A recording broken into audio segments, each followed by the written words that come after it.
It is a testament that when our community comes together, we are strong and we are safe. So give yourself a round of applause! Across the city and across the country, we're seeing a dangerous resurgence on the far right, in many ways emboldened by the federal election in the States.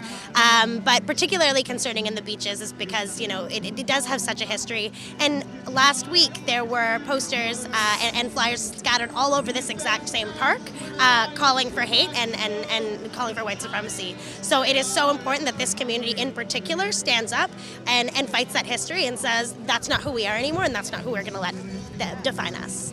80 years ago in the beach, there were Nazis parading openly, calling for Jews to be discriminated against.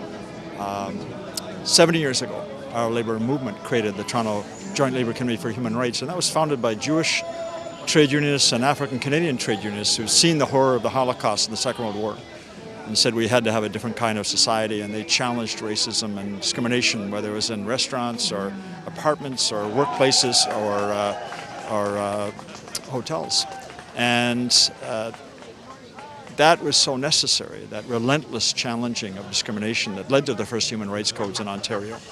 I want to thank every trade unionist that's here with your flag, because the people that said they were going to be here spewing hate want to somehow pretend that they reflect true Canadian values.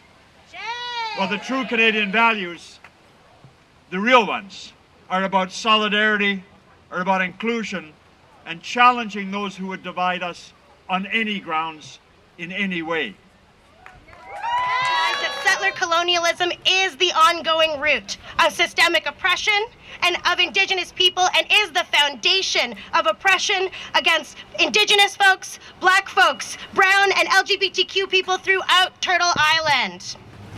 We are now 16 years into the War on Terror. And what that means is that we're also 16 years into a state rhetoric that demonizes and disembodies Muslim folks in order to make it okay to bomb them.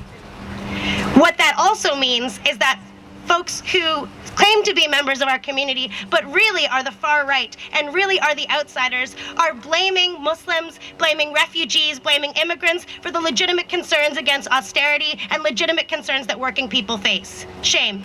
Shame. So we are here today to say no to Islamophobia, to say that terror looks the same whether it is white or whether it is brown, that state terror is some of the most violent, and that the Brown and Indigenous and Black folks who experience state violence on a regular, ongoing basis, particularly those from the queer and trans community, are also the victims of terrorism.